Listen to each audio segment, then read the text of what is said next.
అంతా జారిపోవడం వల్లే మేడిగడ్డ బ్యారేజీలోని 7వ బ్లాక్ కుంగింది అని ఎలక్ట్రో రెసిస్టివ్ టెస్ట్ పరీక్షలో తేలింది.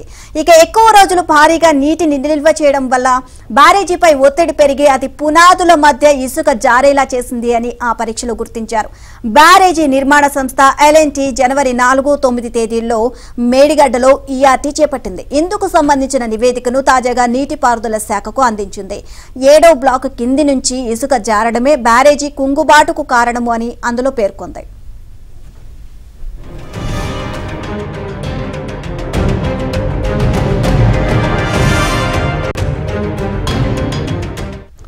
మేడిగడ్డ బ్యారేజీ 7వ బ్లాక్లోని 19, 20, 21 పిల్లర్లు గతేడాది అక్టోబర్ 21న కుంగిపోయాయి.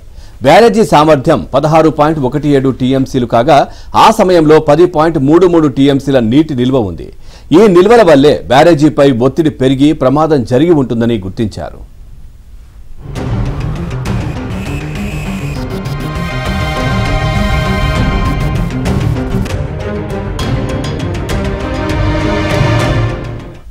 నిజానికి 2019 జూన్లో మేడిగడ్డ బ్యారేజీని ప్రారంభించారు. ఆ ఏడాది నవంబర్లో వచ్చిన వరదల అనంతరం గేట్లను దించారు. ఈ క్రమంలో కాంక్రీట్ బ్లాక్లు చెల్లాచెదురు కావడంతో పాటు డౌన్ స్ట్రీమ్, అప్ స్ట్రీమ్ ఆఫ్రన్లు దెబ్బతిన్నాయి. దీంతో వరద తీవ్రతను తట్టుకునే విధంగా బ్యారేజీ డిజైన్ లేదు అని అప్పట్లోనే అధికారులు గుర్తించారు.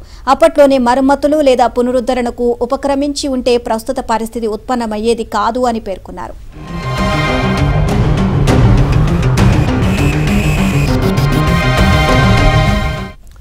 కాళేశ్వరం ప్రాజెక్టులోని మేడిగడ్డ, అన్నారం, సుందిళ్ల బ్యారేజీలను పరిశీలించడానికి జాతీయ డ్యామ్ సేఫ్టీ అథారిటీ నిపుణుల కమిటీ నేడు తెలంగాణకు రానుంది.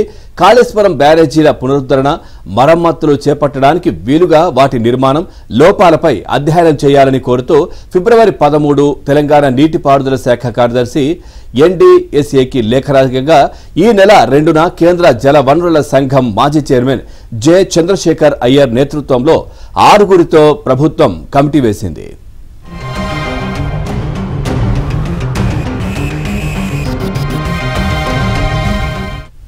ఇక ఈ కమిటీ హైదరాబాద్ కు చేరుకున్నాక ఈ మధ్యాహ్నం జలసౌధలో నీటిపారుదల శాఖ కార్యదర్శి రాహుల్ బొజ్జా, ప్రత్యేక కార్యదర్శి ప్రశాంత్ జీవన్ పాటిల్ ఇతర అధికారులతో సమావేశం కానుంది.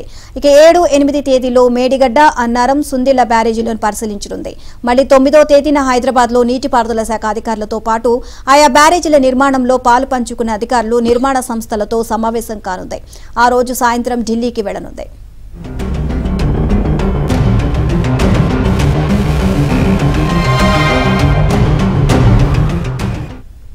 ఈ నేపథ్యంలో బ్యారేజీల ప్లానింగ్, డిజైన్, నిర్మాణం, quality control, operation and maintenance అధికారులు తమ వెంట ఉండేలా చూడాలని ప్రభుత్వాన్ని కోరింది. అలాగే అన్నారం, సుందిళ్ల బ్యారేజీలకు సంబంధించి ఎగువ, దిగువ భాగాల ఫోటోలు, అన్ని గేట్ల పరిస్థితి, స్టాప్ లాక్ గేట్లు, సర్వీస్ గేట్ల పరిస్థితి సహా 19 రకాల ప్రాథమిక సమాచారం అందించాలని కోరింది. కాగా తక్కువ ఖర్చుతో ఎక్కువ ఆయకట్టుకు నీరందించే ప్రాధాన్య ప్రాజెక్టుల నిర్మాణాలు చేపట్టాలని నీటిపారుదల శాఖ మంత్రి ఉత్తమ్ కుమార్ రెడ్డి అధికారులను ఆదేశించారు.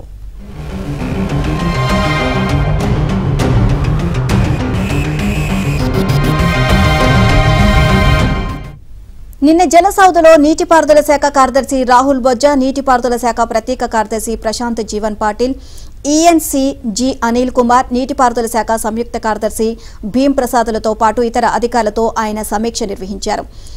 ఎస్ఎల్పీసీ, నెట్టింపాడు, భీమా, Narayanpet, Kodangal, Chinna Kaleshwaram, Chanaka, Korata, Modikuntavagu, Devadula, Indiramma, flood flow canal, Palamuru, Rangareddy, Dindi ఎత్తిపోతల పథకాలను పూర్తి చేయాలని ప్రభుత్వం నిర్ణయం తీసుకుంది.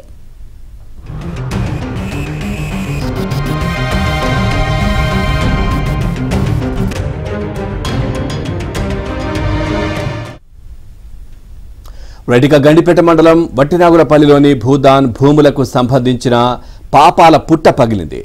కొందరు బడాబాబులు దొడ్డిదారిన స్వాహా చేసిన ఈ భూముల్లో రిజిస్ట్రేషన్లు నిలిపివేయాలని రంగారెడ్డి జిల్లా కలెక్టర్ శశాంక్ అధికారులను ఆదేశించారు. ఇక గతంలో హైకోర్టు ఈ భూములపై ఇచ్చిన మధ్యంతర ఉత్తర్వులకు అనుగుణంగా ఈ భూములను స్టాంప్స్ అండ్ రిజిస్ట్రేషన్ శాఖ ధరణి పోర్టల్లో నిషేధిత జాబితాలో పెట్టాలని, హైకోర్టులో ఈ భూములపై పెండింగ్ లో ఉన్న కేసులన్నీ తేలే వరకు అన్ని రకాల క్రయ విక్రయాలు నిలిపివేయాలని ఆదేశాలు జారీ చేశారు.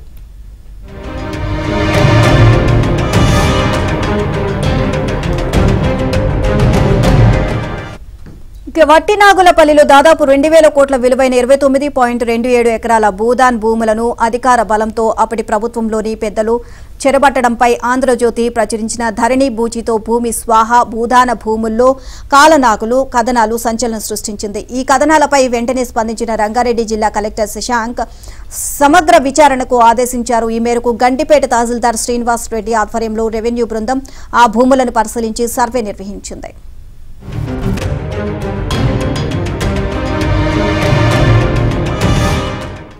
ఇక డ్రోన్ సర్వే ద్వారా నిర్మాణాలు భూముల సరిహద్దులు గుర్తించడమే కాక నిషేధిత జాబితాలో ఉన్న ఈ భూదాన్ భూములకు సంబంధించి ఎవరెవరు ఎప్పుడెప్పుడు రిజిస్ట్రేషన్లు చేసుకున్నారనే విషయాలపై విచారణ జరిపి కలెక్టర్కు సమగ్ర నివేదికను అందజేసింది. అందులో ఆంధ్రజ్యోతి వెలుగులోకి తీసుకువచ్చిన అనేక మంది ప్రముఖుల పేర్లు ఉన్నాయి.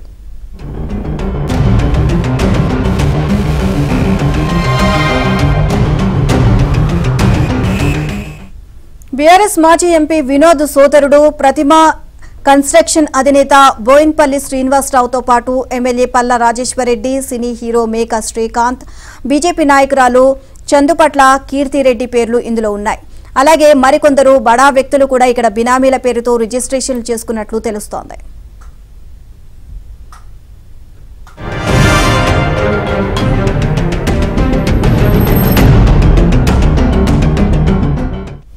ఈ కుంభకోణంలో గ్రేటర్ పరిధిలోని బీఆర్ఎస్ ఎమ్మెల్యే మాజీ ఎమ్మెల్యే పేర్లు కూడా వినిపిస్తున్నాయి. కానీ వారెక్కడా తెరపైన కనిపించకుండా కొందరికి అనుకూలంగా వ్యవహారం నడిపినట్లు తెలుస్తోంది. అయితే ఈ జాబితాలో ఉన్న వారిలో ఒకరిద్దరు వ్యక్తులు 25 ఏళ్ల క్రితం తెలిసో తెలియకో ఈ భూములు కొన్నట్లయితే సమాచారం.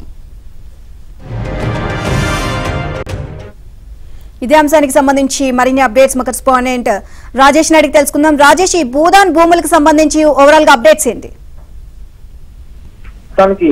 వాస్తవానికి గండిపేట మండలంలో దాదాపు 6 గ్రామాలు చాలా కీలకంగా ఉంటాయి. వట్టినాగులపల్లి, నార్సింగి, పుప్పాలగూడ, కోకాపేటతో పాటు మరిన్ని గ్రామాలకు సంబంధించిన విషయంలో చాలా పెద్ద ఎత్తున భూములకు సంబంధించి విలువైనటువంటి భూములు పట్టుదలగా ఈ గండిపేట మండలంలో ఉన్నటువంటి పరిస్థితి కనిపిస్తుంది. మొన్నటి వరకు కోకాపేట, పుప్పాలగూడలో ఉన్నటువంటి ప్రభుత్వ విలువైనటువంటి భూములను ఈవీఎం వేయడం ద్వారా దాదాపు 10,000 కోట్ల ఆదాయాన్ని సమకూర్చుకున్నటువంటి బీఆర్ఎస్ ప్రభుత్వము అదే స్థాయిలో ప్రైవేట్ భూములను కూడా పెద్ద ఎత్తున అక్కడ చాలా మంది ప్రైవేట్ వ్యక్తులకు అప్పనంగా కట్టబెట్టినటువంటి అంశం పైన గత కొద్ది రోజులుగా ఏబీ ఆంధ్రజ్యోతి వరుస కథనాలను ప్రచురిస్తుంది. ఆ అంశంలో భాగంగా వట్టినాగులపల్లిలో మాజీ ఎంపీ బోయినపల్లి వినోద్ కుమార్ కు సంబంధించినటువంటి సొంత బ్రదర్ ప్రైవేట్ భూములకు సంబంధించినటువంటి విషయంలో ఇన్వాల్వ్ అయ్యి ఆ భూములను ప్రధాన భూములుగా చిత్రీకరించి తమ పేరు పైన రిజిస్ట్రేషన్ చేసుకున్నటువంటి ప్రయత్నం చేస్తారు. దీనిపైన కూడా వరుస కథనాలు ప్రశ్నించింది ఆంధ్రజ్యోతి.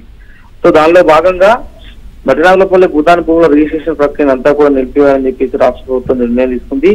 హైకోర్టులో ఉన్నటువంటి కేసులు చేరే వరకు అన్ని రకాల క్రయ విక్రయాలు కంప్లీట్ గా గండిపేట మండలంలో నిలిచిపోయేటువంటి అవకాశం కనిపిస్తుంది.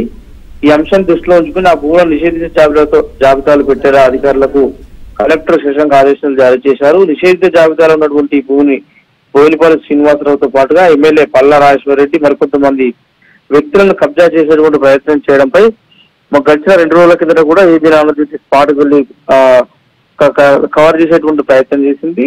సో అప్పుడు కూడా చాలా మంది బాధితులు ఆంధ్రజ్యోతి ఏబిఎన్ తో చెప్పేటువంటి ప్రయత్నం చేశారు. చాలా రోజుల నుంచి ఈ ప్రాంతాల్లో సంబంధం లేనటువంటి వ్యక్తులు నిషేధిత జాబితాలో ఉన్నటువంటి భూములకు అనుమతులు ఇప్పించడం, అనుమతులు లేనటువంటి భూములను ధరణిలో రెగ్యులేట్ చేసేటువంటి ప్రయత్నం చేయడం, ఇటువంటి సంబంధం లేనటువంటి అంశాలను ప్రామాణికంగా తీసుకుని ఖాళీ భూమి కనిపిస్తే చాలు గండిపేట మండలంలో కంప్లీట్ గా సంబంధం లేనటువంటి వ్యక్తులను ఆ భూముల పేరిట రిజిస్ట్రేషన్ చేసేటువంటి ప్రయత్నం చేయడము, సంబంధిత వ్యక్తులకు సమాచారం ఇవ్వకుండానే కోర్టులలో కేసులు వేయడము, తద్వారా ఏళ్ల తరబడి పెండింగ్ లో పెట్టి తిరిగేటువంటి ప్రయత్నం చేయడం వల్ల భూములకు విలువ పెంచేటువంటి ప్రయత్నం చేయడం ద్వారా అసలైన లబ్ధిదారుల ఏరియాలో నష్టపోతున్నటువంటి అంశాన్ని స్థానికంగా ఉన్నటువంటి వారందరూ కూడా చెప్పేటువంటి ప్రయత్నం చేస్తున్నారు. సో దీన్ని దృష్టిలో ఉంచుకుని రాష్ట్ర ప్రభుత్వం కీలక నిర్ణయం తీసుకుంది.